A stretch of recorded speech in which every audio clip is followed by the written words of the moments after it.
George W. Bush, the President of the United States. At this moment, the regime of Saddam Hussein is being removed from power, and a long era of fear and cruelty is ending. American and coalition forces are now operating inside Baghdad, and we will not stop until Saddam's corrupt gang is gone. The government of Iraq and the future of your country will soon belong to you. The goals of our coalition are clear and limited.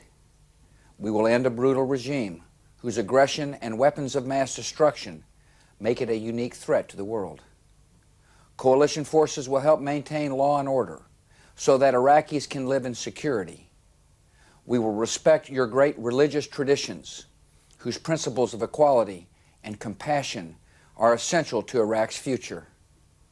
We will help you build a peaceful and representative government that protects the rights of all citizens. And then our military forces will leave. Iraq will go forward as a unified, independent, and sovereign nation that has regained a respected place in the world. The United States and its coalition partners respect the people of Iraq.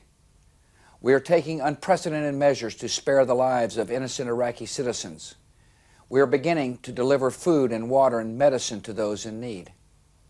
Our only enemy is Saddam and his brutal regime, and that regime is your enemy as well. In the new era that is coming to Iraq, your country will no longer be held captive to the will of a cruel dictator. You will be free, free to build a better life instead of building more palaces for Saddam and his sons, free to pursue economic prosperity without the hardship of economic sanctions, free to travel and free to speak your mind, free to join in the political affairs of Iraq. And all the people who make up your country, Kurds, Shia, Turkomans, Sunnis, and others, will be free of the terrible persecution that so many have endured. The nightmare that Saddam Hussein has brought to your nation will soon be over. You are a good and gifted people, the heirs of a great civilization that contributes to all humanity. You deserve better than tyranny and corruption and torture chambers. You deserve to live as free people, and I assure every citizen of Iraq, your nation will soon be free. This is Tony Blair, Prime Minister of the United Kingdom. I'm glad to be able to speak to you today to tell you that Saddam Hussein's regime is collapsing, that the years of brutality, oppression, and fear are coming to an end, that a new and better future beckons for the people of Iraq.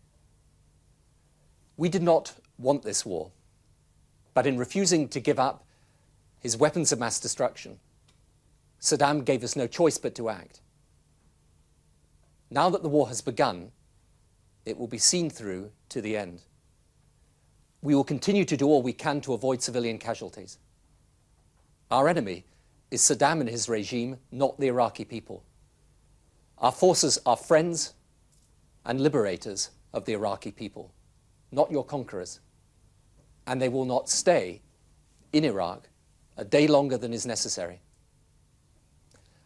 I know, however, that some of you feared a repeat of 1991, when you thought Saddam's rule was being ended, but he stayed and you suffered. That will not happen this time. This regime will be gone and ended. And then we will work with you to build the peaceful, prosperous Iraq that you want and that you deserve. And this Iraq will not be run by Britain, or by the United States, or by the United Nations. It will be run by you, the people of Iraq. Our aim is to help alleviate immediate humanitarian suffering and to move as soon as possible to an interim authority that is run by Iraqis. That in turn will pave the way for a truly representative Iraqi government which respects human rights and the rule of law and spends Iraq's wealth not on palaces and weapons of mass destruction, but on you and the services you need. Saddam Hussein and his regime plundered your nation's wealth. While many of you live in poverty, they lived lives of luxury. Saddam became one of the richest men in the world, his money stolen from you, the Iraqi people. The money from Iraqi oil will be yours. to be used to build prosperity for you and your families. I know too, from my meetings with Iraqi exiles who live in Britain, that you are an inventive, creative people. You should be free to travel, free to have access to independent media, free to express your views, free to develop your culture. My experience of people the world over is that we all want to be able to live our lives in peace and in security. We all want to give our families the chance of a decent life and future. For years, that chance has been denied to you. Millions of your countrymen and women have been forced to leave. Many thousands have been murdered, tortured, brutalized by the regime. Now we want to give you the chance to rebuild your country, to rebuild your lives, to give your families a chance of that better future. So it is in the spirit of friendship and goodwill that we now offer our help. Thank you.